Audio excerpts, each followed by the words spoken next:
إن الحمد لله نحمده ونستعينه ونستغفره ونؤمن به ونتوكل عليه ونعوذ بالله من شرور أنفسنا ومن سيئات أعمالنا من يهده الله فلا مضل له ومن يضلل فلا هادي له وأشهد أن لا إله إلا الله وحده لا شريك له وأشهد أن محمدا عبده ورسوله يا أيها الذين آمنوا اتقوا الله حق تقاته ولا تموتن إلا وأنتم مسلمون يا أيها الناس اتقوا ربكم الذي خلقكم من نفس واحدة وخلق منها زوجها وبث منهما رجالا كثيرا ونساء واتقوا الله الذي تساءلون به والأرحام إن الله كان عليكم رقيبا يا أيها الذين آمنوا اتقوا الله وقولوا قولا سديدا يصلح لكم أعمالكم ويغفر لكم ذنوبكم ومن يطع الله ورسوله فقد فاز فوزا عظيما أما بعد فإن أصدق الحديث كتاب الله وأحسن الهدي هدي محمد صلى الله عليه وسلم وشر الأمور محدثاتها وكل محدثة بدعة وكل بدعة ضلالة وكل ضلالة في النار. أعوذ بالله السميع العليم من الشيطان الرجيم. في بيوت أذن الله أن ترفع وتذكر فيها اسمه ويسبح له فيها بالغدو والآصال. سبحانك لا علم لنا إلا ما علمتنا إنك أنت العليم الحكيم. رب اشرح لي صدري ويسر لي أمري واحلل عقدة من لساني يفقهوا قولي.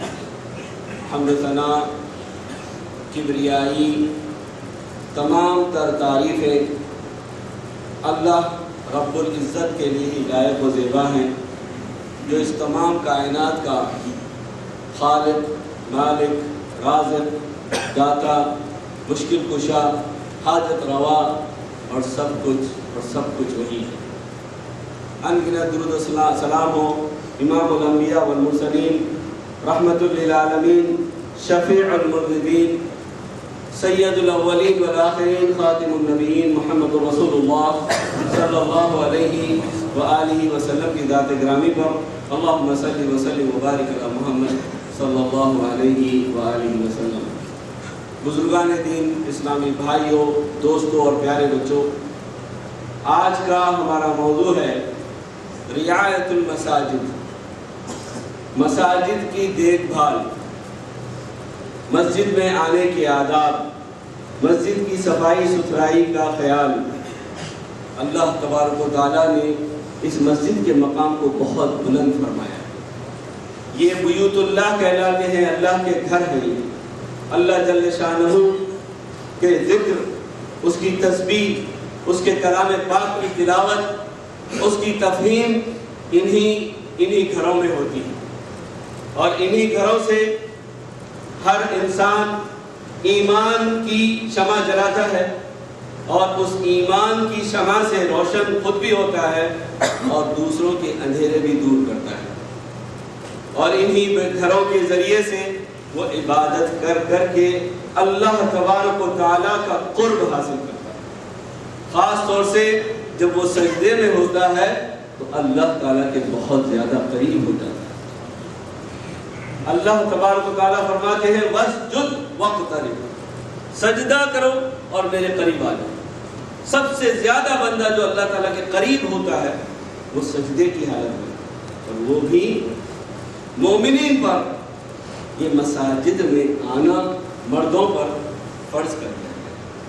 ہر عاقل اور بالغ پر یہ 5 وقت کی نمازیں مقرر کی گئی ہیں، فرض کی گئی ہیں کہ وہ باجماعت مسجد میں آ کے نماز پڑھیں، اور مسجد میں آ کے نماز پڑھنے کی کئی مصلحتیں ہیں۔ اللہ چاہتے تو اللہ تبارک و تعالیٰ گھروں میں پڑھنے کی اجازت دے۔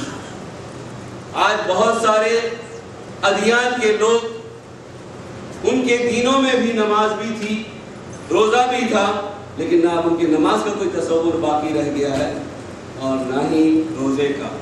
لیکن ہمارے یہ روزے اور نماز کا جو تصور ہے آج بھی الحمدللہ 1434 سال ہو گئے اللہ کے نبی صلی اللہ علیہ وسلم کی ہجرت کو، آج بھی قائم ہے اور انشاءاللہ تا قیامت قائم رہے گا۔ اور جب تک اللہ کے ذکر کرنے والے، اللہ تعالیٰ سے محبت کرنے والے ان مسجدوں میں آتے رہیں گے، یہ مسجدوں کو بساتے رہیں گے، انشاءاللہ کبھی رسوائی ان پر نہیں جو ہے مسلط ہوگی، وہ ذلیل و خوار نہیں ہوں گے۔ بہت عرصہ پہلے ایک نیوز میں ایک یہودیہ خاتون جو یہ کہتی ہے جیسے یہ مسلمان آج جمعہ کے لیے یہ جیسے مسجدوں میں بھر کے آتے ہیں، اگر یہ ہر نماز کے لیے بھر کے آنے لگ جائیں تو یہ پوری دنیا پر غالب ہو جائیں گے۔ عورت وہ بے دین ہے لیکن بات اس نے سیکھی۔ اگر آج ہماری محبت اس مسجد سے بڑھ جائے اور اس مسجد کی طرف ہم لپکنے والے بن جائیں اور اس کے اندر اٹھنے بیٹھنے والے، اس سے سیکھنے اور سکھانے والے بن جائیں، انشاءاللہ العزیز پوری دنیا پر ہم غالب ہو جائیں گے انشاءاللہ۔ لیکن ضرورت ہے کہ ہم اپنے شوق کو بڑھائیں۔ اللہ تعالیٰ کہتے ہیں فی بیوت اذن اللہ ان ترفع ویذکر فیہا اسمہ فیہا ویسبح لہ فیہا بالغدو والآصال۔ چند گھر زمین دنیا پر ایسے ہیں جن میں اللہ تبارک و تعالیٰ نے اللہ کے ذکر کو بلند کرنے، اللہ کی آوازیں کو بلند کرنے اور اللہ کے ذکر کو بلند کرنے کے لیے اور اس کے اندر دن اور رات تسبیح اور تحلیل کرنے کے لیے ان گھروں میں اللہ نے حکم دے دیا ہے، اللہ نے اجازت دے دی ہے۔ وہ گھر ہیں مساجد۔ اور پھر اللہ تعالیٰ نے آگے فرمایا رجال لا تلہیہم تجارت ولا بیع عن ذکر اللہ وإقام الصلاة وإیتاء الزکاۃ۔ اس کے اندر ایسے لوگ آتے ہیں یا ایسے لوگ اٹھتے بیٹھتے ہیں لا تلہیہم تجارت عن ذکر اللہ ولا بیع عن ذکر اللہ۔ ان کی تجارت، ان کے کاروبار، ان کا بزنس اور ان کی خرید و فروخت انہیں ان گھروں میں آنے سے روکتی نہیں، اور اللہ کے ذکر کو بلند کرنے سے نہیں روکتی۔ وہ اللہ کے ذکر کے لیے لپکتے ہیں، ساری تجارت کو بھول جاتے ہیں۔ وہ تجارت کس نے دی؟ اسی خالق کائنات جس کے یہ گھر ہیں، اسی نے تو ہمیں پیدا کیا، اسی نے یہ سارے دنیا کے کارخانے کو چلایا، اور یہ ساری دنیا میں جو فراوانی، جو مال و دولت کی خوب کثرت ہے، یہ کہاں سے آئی؟ بہت سارے غیر مومن، کافر، کتنے بڑے بڑے مالدار، اللہ نے ان کو بھی دیا، اللہ آپ کو بھی دے رہا ہے۔ فرق ہے، فرق یہی ہے اللہ دیکھنا چاہتا ہے۔ اللہ تبارک و تعالیٰ یہ بتا دینا چاہتا ہے مجھ سے محبت کرنے والے تمام چیزوں سے زیادہ مجھ سے محبت کرتے ہیں، میرے ذکر کی خاطر، میری محبت کی خاطر میرے گھر میں دن میں 5 وقت آ کے سجدہ ریز ہوتے ہیں، مل جل کر آتے ہیں اور ایک دوسرے سے ملتے، ملاقاتیں کرتے، ایک دوسرے کی کیفیتیں لیتے اور ایک دوسرے سے محبتوں کو بڑھاتے ہیں۔ مسجد میں ٹھہر کے نفرتیں نہیں بڑھاتے، مسجدوں میں آپس میں آنے کا مقصد ہی یہ تھا کہ ہم سب ایک ہو جائیں۔ اللہ اس کی کتاب ایک ہے، اس کے انبیاء بہت آئے، لیکن اس کی آخری نبی محمد رسول اللہ کی امت ہے۔ سارے انبیاء پر ہمارا ایمان ضروری ہے، لیکن ہم اتباع محمد رسول اللہ صلی اللہ علیہ وسلم کی کریں گے، اور ہم کسی کی اتباع نہیں کریں گے۔ محمد رسول اللہ کی بات آ گئی، سر تسلیم ہم اپنا سر جھکا دینا چاہیے، اب بحث کرنے کی ضرورت نہیں۔ کیوں؟ نبی کا حکم وہ اللہ کا حکم ہے۔ اللہ تعالیٰ کہتے ہیں، اللہ کے نبی صلی اللہ علیہ وسلم کوئی چیز اپنی طرف سے نہیں کہتے، وَمَا يَنْطِقُ عَنِ الْهَوَىٰ إِنْ هُوَ إِلَّا وَحْيٌ يُوحَىٰ۔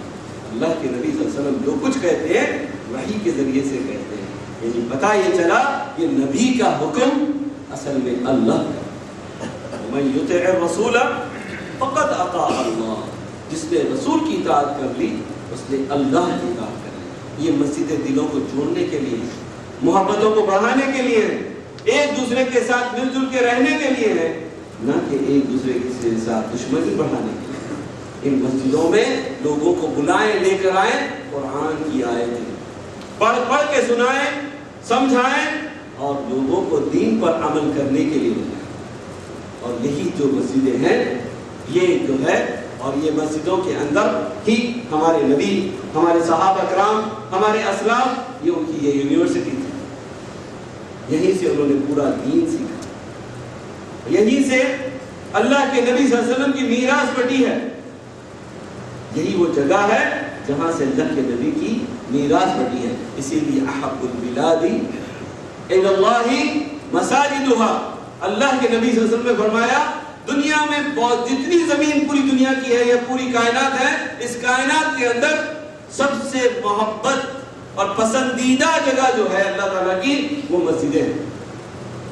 ان مسجدوں میں اٹھنا بیٹھنا ہے، اور اللہ تعالیٰ نے کیا کہا انما یعمر مساجد اللہ من آمن باللہ والیوم الآخر واقام الصلاة وایتاء الزکاة ولم یخشى الا اللہ۔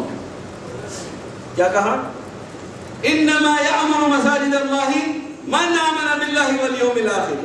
مسجدیں کون بسائیں گے؟ بسانے کا کیا مطلب ہے؟ مسجدیں بنانا اور بسانا۔ مسجد تو بنا دی شب بھر میں، ایمان کی حرارت والوں نے، من اپنا پرانا پاپی ہے، برسوں میں نماز ہی پڑھ نہ سکا۔ مسلمان ہو کے یا پیدا ہوئے مسلم گھرانے میں، ہماری چوائس نہیں تھی، یہ تو اللہ کی مہربانی تھی۔ آج بہت سارے لوگ غیر مسلموں کے گھر میں پیدا ہوئے، وہی بتوں کی پوجا کر رہے ہیں، وہ انہیں نام معلوم ہی نہیں ہے کون ہے رب، کون ہے ہمارا خالق، کون ہے ہمارا معبود، کون ہے ہمیں پیدا کرنے والا۔ انہوں نے اپنے رب کو نہیں پہچانا، اپنے اللہ کو نہیں پہچانا۔ ہم کو تو اللہ تبارک و تعالیٰ نے ایسے گھر میں پیدا کیا ہے، یہ اللہ کی مہربانی تھی ہمارے اوپر کہ اللہ نے ہمیں مسلمان گھرانے میں پیدا کیا، ورنہ اگر اللہ تعالیٰ ہمیں غیر مسلموں کے گھر میں پیدا کیا ہوتا کیا ہوتا ہمارا؟ ہمیں تو اللہ کا شکر ادا کرنا چاہیے، دن بھر سجدہ ریز رہیں گے تب بھی ہم اللہ تعالیٰ کا شکر ادا نہیں کر سکتے۔ جائے کہ صرف 5 دفعہ صرف 5 دفعہ ہمیں آنا ہے۔ آج جو شخص ڈیوٹی کر رہا ہے دن میں 4 دفعہ کارڈ پنچ کرتا ہے، صبح جاتا ہے تنبیہ سائن کرتا ہے، دوپہر میں نکلتا ہے سائن کرتا ہے، کھانا کھا کے جاتا ہے پھر سائن کرتا ہے، یا پھر جو ہے انگلی لگاتا ہے، انگوٹھا لگاتا ہے، اور پھر شام میں 4 دفعہ تو دنیا میں بھی کرتا ہے، شام میں جاتے ہوئے پھر کرتا ہے۔ اللہ تبارک و تعالیٰ ہمارا خالق، ہمارا مالک، وہ ہمیں یاد کرتا ہے دن میں 5 دفعہ، ان گھروں سے آوازیں دیتا ہے، مؤذن سارے پکار پکار کے بلاتے ہیں، حی علی الصلاۃ، حی علی الصلاۃ، حی علی الفلاح، حی علی الفلاح، آ جاؤ نماز کی طرف، آ جاؤ کامیابی کی طرف۔ ہم کہتے ہیں ہمیں کامیابی چاہیے، ہمیں مسجدوں میں جا کے کیا لینا ہے، ہمیں تو نوکری سے بہت کچھ ملتا ہے۔ ہاں یہ بات ہے کہ اگر مسجد نہیں پہنچ سکا، جہاں بھی ہے نماز کے وقت کو ضائع نہیں کرے، اور اللہ کے نبی صلی اللہ علیہ وسلم جو میراث بانٹ کر گئے ہیں اس میراث کو حاصل کرنے کی کوشش کریں۔ ابو ہریرہ رضی اللہ تعالیٰ عنہ راوی ہیں، کہتے ہیں کہ وہ جو ہے ایک دن بازار میں نکلے، بازار والوں سے کہا تم لوگ بڑے کمزور ہو، بہت ہی کمزور ہو تم لوگ۔ انہوں نے کہا کیا مطلب ہے ابو ہریرہ، کیسے ہم لوگ کمزور ہیں؟ کہا کہ اللہ کے نبی صلی اللہ علیہ وسلم کی میراث بٹ رہی ہے اور تم لوگ یہاں بیٹھے بازاروں میں، اللہ کے نبی صلی اللہ علیہ وسلم کی میراث تمہیں نہیں چاہیے؟ کہا کہاں بٹ رہی ہے بھائی، کہاں بٹ رہی ہے؟ کہا مسجد میں بٹ رہی ہے، جاؤ مسجد میں جا کے اللہ کے نبی صلی اللہ علیہ وسلم کی میراث لے لو، اٹھا لو، اپنا حصہ لے لو۔ سارے لب کے اپنی دکانیں چھوڑی، ہر ایک کو مان سے سب بھاگے، جا کے تھوڑی دیر ٹھہرے، ابو ہریرہ بازار میں ہی رکے، اور کوئی لوگ آئیں گے تو ان کو بھیجنے۔ جب یہ سارے لوگ گھوم پھر لیے، دیکھ لیے مسجد کا نقشہ، واپس آئے. ابو ہریرہ رضی اللہ تعالیٰ عنہ نے پوچھا کیا ہوا بھائی؟ کہا کہ وہاں تو کوئی میراث نہیں بڑھ رہی تھی.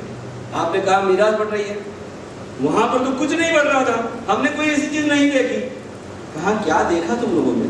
کہا مسجد میں کوئی نمازیں پڑھ رہا ہے، کوئی تلاوت میں لگا ہوا ہے، کوئی جو ہے ذکر میں لگے ہوئے ہیں، کوئی اللہ کے نبی صلی اللہ علیہ وسلم سے یا دیگر لوگوں سے حدیثیں سن رہے ہیں اور اللہ کے احکامات اور نبی کے فرامین کو سن رہے ہیں اور یاد کر رہے ہیں. کہا کہ تم لوگ کتنے زیادہ کمزور ہو، کتنی اللہ تعالیٰ تم لوگوں کو ہدایت عطا فرمائے. یہی تو اللہ کے نبی کی میراث ہے، یہی تو تمہارے کام آنے والی چیز ہے، اور اس کو تم میراث نہیں سمجھتے. تعجب ہے تم لوگوں پر، نبی کی میراث بڑھ رہی ہے اور تم اٹھ کے آ گئے. نبی کی میراث کیا ہے؟ یہ علماء، اللہ کے نبی صلی اللہ علیہ وسلم نے فرمایا العلماء ورثۃ الانبیاء. العلماء ورثۃ الانبیاء، علماء کیا ہیں؟ انبیاء کی میراث اور وارث ہیں. انبیاء کے دین کو آگے پہنچانا یہ علماء کا کام بتا دیا گیا ہے. اب انبیاء کرام نہیں آنے والے. خاتم النبیین محمد رسول اللہ صلی اللہ علیہ وسلم کی بعثت ہو چکی ہے. اب قیامت تک کوئی اور دوسرا نبی نہیں آئے گا. جتنے لوگوں نے نبی کا دعویٰ کیا وہ جھوٹے نبی ہیں. ان لوگوں کی چال سے بچ جاؤ. بہت سارے لوگ اپنے اپنے گروپوں کی طرف بلاتے ہیں، اپنے اپنے فرقوں کی طرف بلاتے ہیں، اور پھر خاص طور سے ان میں ایسے لوگ ہیں جن کے بڑوں نے نبوت تک کا دعویٰ کیا ہے، کہیں اشارے کنایے سے اور کہیں دھڑلنے سے کہ وہ نبی ہیں. اللہ کے نبی صلی اللہ علیہ وسلم آخری نبی ہے، جس کا ایمان اس بات پر نہیں کہ آخری نبی آ چکے ہیں. محمد رسول اللہ آخری نبی ہے، جس کا ایمان اس پر نہیں ہے، پھر اس کا ایمان خطرے میں، وہ کفر میں داخل ہو جاتا ہے جو نبی کے خاتم النبیین ہونے پر ایمان نہ لائے. نبی محمد رسول اللہ صلی اللہ علیہ وسلم ہمارے آخری ہادی اور مرشد، اور ان کے ساتھ ہی ہمارا صحیح طرح سے اگر ہم ان کی بات مان لیں گے ہمارا حساب کتاب ہمارا صحیح ہوگا اور ہمیں انشاءاللہ ان کا ساتھ ملے گا جنت الفردوس. اللہ تعالیٰ سے ہم دعا کرتے ہیں اللہ تبارک و تعالیٰ ہمیں نبی کریم صلی اللہ علیہ وسلم کی پیاری تعلیمات پر عمل کرنے کی توفیق عطا فرمائے اور ان مسجدوں سے جڑنے والے بن جائیں، اور مسجدوں میں رات دن ہمارا وقت، جو بھی ہمارا وقت ہمیں باقی میں رہتا ہے، کام کاج کے بعد زیادہ سے زیادہ وقت مساجد میں لگانے والا بن جائے. طلحہ رضی اللہ تعالیٰ عنہ 3 دن اللہ کے نبی صلی اللہ علیہ وسلم کی مجلس میں نہیں ہے. اللہ کے نبی صلی اللہ علیہ وسلم نے پوچھا کہ کیا بات ہے، میں 3 دن سے طلحہ کو نہیں پاتا ہوں، کہاں ہے طلحہ؟ اللہ کے نبی صلی اللہ علیہ وسلم کو اپنی مسجد میں آنے والوں کی اتنی فکر رہتی تھی، ہر ایک شخص کا چہرہ، اس کا نام یاد رکھتے تھے. آج آپ سے ملتے ہیں، کل ہمیں یاد نہیں رہتا، لیکن نبی ایسے نہیں. نبی اپنے بچوں کی طرح محبت کرتے تھے اپنے امتوں سے. اللہ کے نبی صلی اللہ علیہ وسلم پوچھتے ہیں کہاں ہے طلحہ؟ میں نہیں پاتا ہوں اپنے طلحہ کو. ابو بکر صدیق رضی اللہ عنہ نے کہا کہ اللہ کے نبی صلی اللہ علیہ وسلم میں جاتا ہوں، مجھے ان کا گھر پتا ہے، میں جا کے پوچھ کے آتا ہوں کہ کیا ہو گیا. جب وہاں جاتے ہیں پوچھتے ہیں کہ طلحہ کہاں ہے، نہیں آ رہے، کہتے ہیں ان کے گھر والے کہ وہ اپنے آپ کو ایک کمرے میں بند کر لیے ہیں اور وہ باہر نہیں نکلتے. یہ کیا ہو گیا ہے؟ جا کے یہ کھٹکھٹا کے پوچھتے ہیں طلحہ کیا ہو گیا ہے، سلام کرتے ہیں، کہتے ہیں کہ مجھے اللہ کے نبی نے آپ کے پاس بھیجا ہے، میں آپ سے آپ کی کیفیت لینے کے لیے آیا ہوں.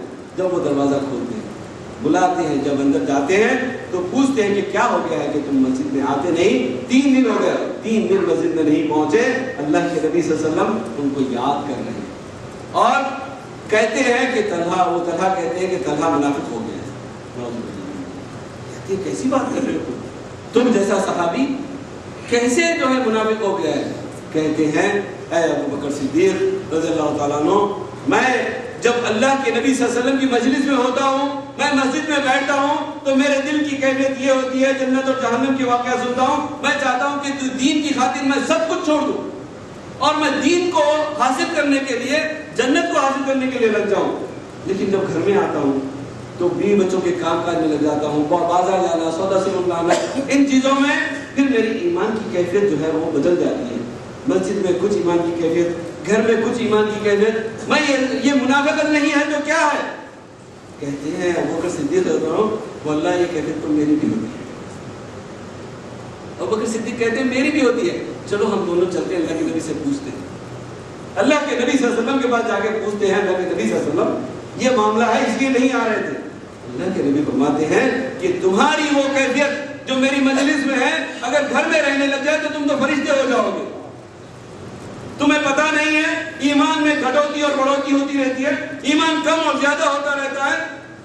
اس لیے تم مسجدوں میں آیا کرو, درس سنا کرو, خطبے سنا کرو, دین کی محفلوں کو اٹینڈ کیا کرو تاکہ تمہارا ایمان تازہ ہوتا رہے اور عمل کرنا آسان ہو جائے. آج ہمارے پاس کسی کی بات سننے کا وقت نہیں, موبائل کے لیے وقت ہے, ٹی وی کے لیے وقت ہے, دوسری بہت ساری چیزوں کے لیے وقت ہے. اگر وقت نہیں ہے تو ہمارے پاس نماز کے لیے, یا نماز پڑھ بھی لیا توقن و کرہن, جلدی جلدی جو ہے اٹھا بیٹھا ایسے لگتا ہے کہ کوئی اٹھک بیٹھے کوئی ورزش کر رہا ہے, آیا اور اٹھا جلدی سے ڈھونگے مارے اور چلا گیا. اس طرح سے جو ہے نماز پڑھنا, اللہ کے نبی صلی اللہ علیہ وسلم نے کہا کہ اس کی نماز ہی نہیں ہوتی. اس کی نماز آخر قیامت کے روز بوسیدہ کپڑے کی طرح لپیٹ کے اس کے منہ پہ مار دی جائے گی اور کہا جائے گا کہ یہ لو تمہاری نماز, واپس ہو گئی تمہاری نماز. جب نماز ختم تو پھر سب کچھ ختم. اس لیے کوشش کی جائے نماز کو اچھی طرح سے پڑھا کرے اور مسجدوں سے اپنے دلوں کو لگائیں. اقول قولی ھذا واستغفر اللہ لی ولکم ولسائر المسلمین فاستغفروہ انہ هو الغفور الرحیم.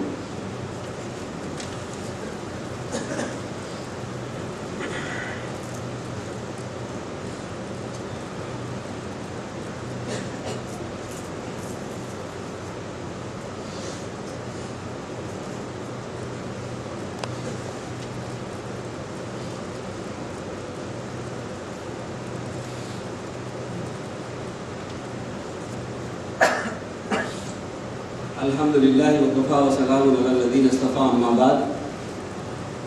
مساجد میں آنے کے چند ایک آداب بتائے گئے. اولاً تو اللہ کے نبی صلی اللہ علیہ وسلم نے فرمایا جو شخص بھی وضو کرے گا اپنے گھر سے کر کے وہ مسجد کے لیے اللہ تعالیٰ کی رضا کی خاطر نکلا ہے, ریاکاری کے لیے نہیں.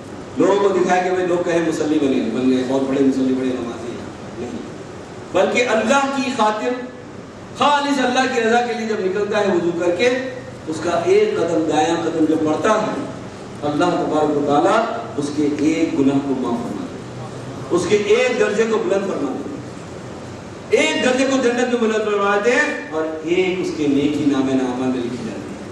پھر وہ بایاں پڑتا ہے اس کا, اس کے گناہ معاف ہوتے چلے جاتے ہیں. یہ اللہ کے نبی صلی اللہ علیہ وسلم کی حدیث. اس پہ عمل کرنے کی کوشش کریں کہ جلد وضو کر کے آئیں. اللہ کے نبی صلی اللہ علیہ وسلم کے صحابہ کو بتایا گیا کہ اس طرح سے ایک ایک قدم کے اوپر جو ہے ان کو ثواب ملے گا اور ان کے گناہ معاف ہوں گے.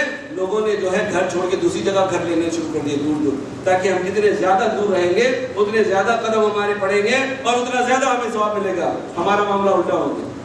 مسجد کی چھت کے سائے میں رہتے ہیں, مسجد کے اطراف میں رہتے ہیں, لیکن مسجد میں آنا نہیں ہوتا. اذان ہوتی ہے, اقامت ہوتی ہے, لیکن مسجد میں آنا نہیں ہوتا.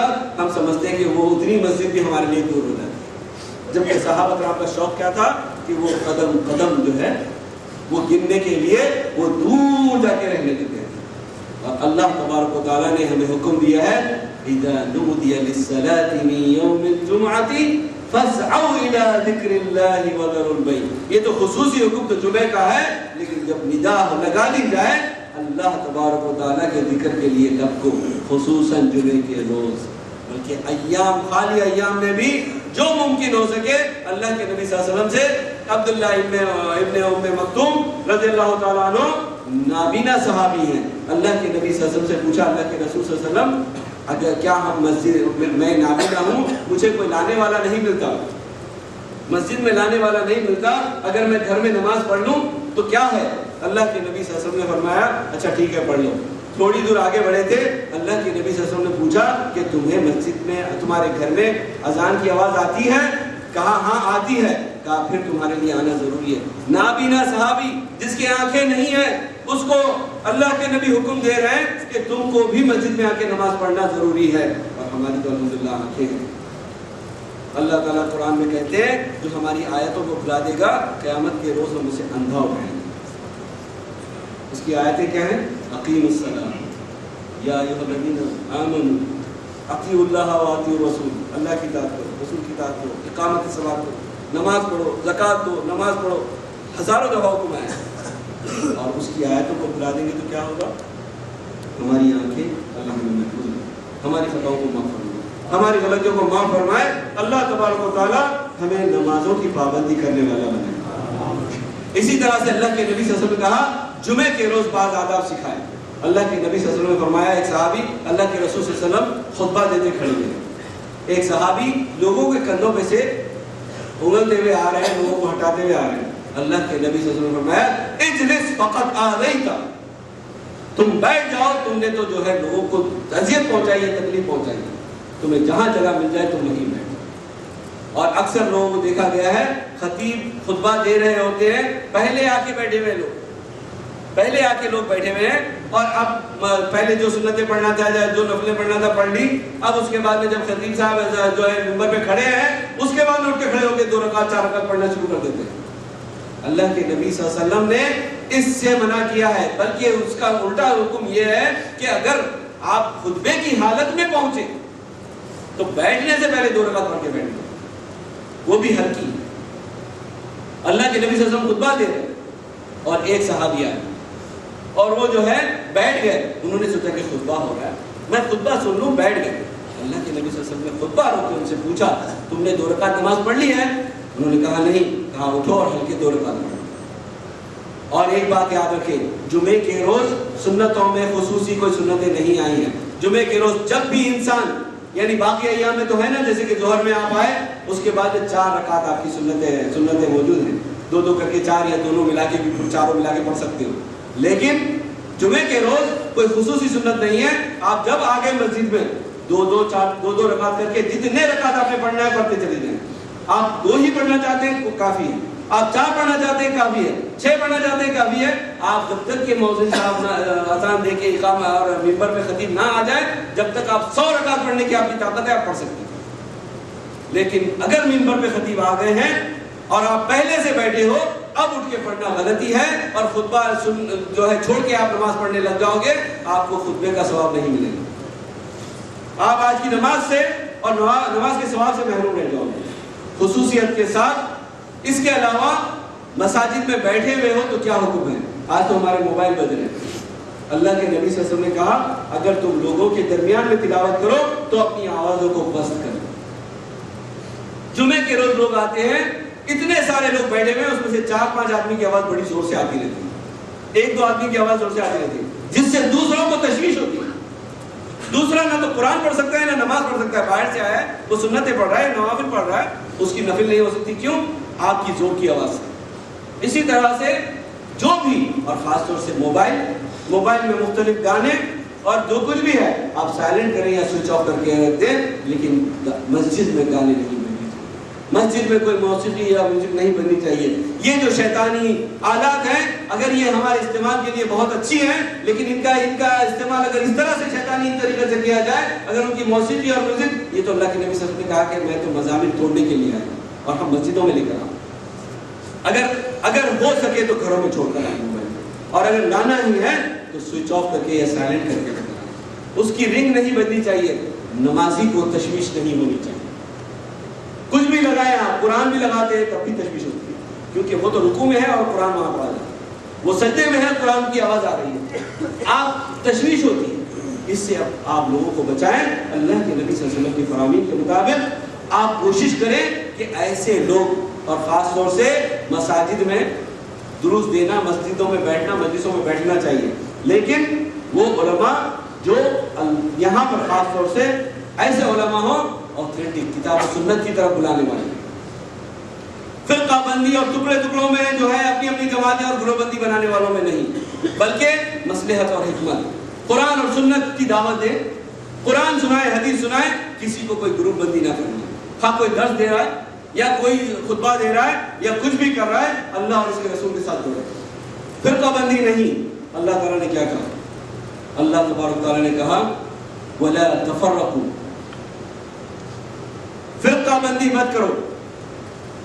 سورہ کہف کی آخری رکوع کو آج پڑھے ترجمے کے ساتھ، اور سورہ آل عمران آیت نمبر 103 تا 106 پڑھے۔ کیا کہا؟ وَلَا تَكُونُوا كَالَّذِينَ تَفَرَّقُوا وَاخْتَلَفُوا مِن بَعْدِ مَا جَاءَهُمُ الْبَيِّنَاتُ، ان لوگوں میں سے نہ ہو جانا جو لوگ قرآن اور اللہ تعالیٰ کی طرف سے احکامات اور بیانات آنے کے باوجود فرقہ بندی اور اختلافات میں پڑ گئے. اولئک لہم عذاب علیم، جو فرقے بندیوں میں بڑھ جائیں گے اللہ تعالیٰ انہیں سخت عذاب دے گا. آج ہر کوئی اپنی اپنی جماعت کی طرف بلا ہے، قرآن و سنت کی طرف بلانے والا نہیں ہے. قرآن و سنت کی طرف بلائے، قرآن و سنت کی طرف بلائے. اللہ تعالیٰ سے دعا کرتے ہیں ہم سب کو مسجدوں سے اللہ تعالیٰ جوڑ دے، ہمیں کتاب و سنت کو سیکھنے اور اس پر عمل کرنے والا بنائے. ہماری خطاؤں اور گناہوں کو اللہ تبارک و تعالیٰ معاف فرمائے. اللہ تبارک و تعالیٰ کا ارشاد ہے ان اللہ وملائکتہ یصلون علی النبی یا ایھا الذین آمنوا صلوا علیہ وسلموا تسلیما. اللهم صل علی محمد وعلی آل محمد کما صلیت علی ابراہیم وعلی آل ابراہیم انک حمید مجید. اللهم بارک علی محمد وعلی آل محمد کما بارکت علی ابراہیم وعلی آل ابراہیم انک حمید مجید. وارض اللهم عن الخلفاء الراشدين ابي بكر وعمر وعثمان وعلي. اللهم اغفر للمؤمنين والمؤمنات والمسلمين والمسلمات الاحياء منهم والاموات. ربنا لا تؤاخذنا ان نسينا واخطانا. ربنا ولا تحمل علينا اصرا كما حملته على الذين من قبلنا. ربنا ولا تحملنا ما لا طاقة لنا به واعف عنا واغفر لنا وارحمنا انت مولانا فانصرنا على القوم الكافرين. آمين يا رب العالمين. عباد الله رحمكم الله ان الله يأمركم بالعدل والإحسان وإيتاء ذي القربى وينهى عن الفحشاء والمنكر والبغي يعظكم لعلكم تذكرون. واذكروا الله ويذكركم ويذكركم.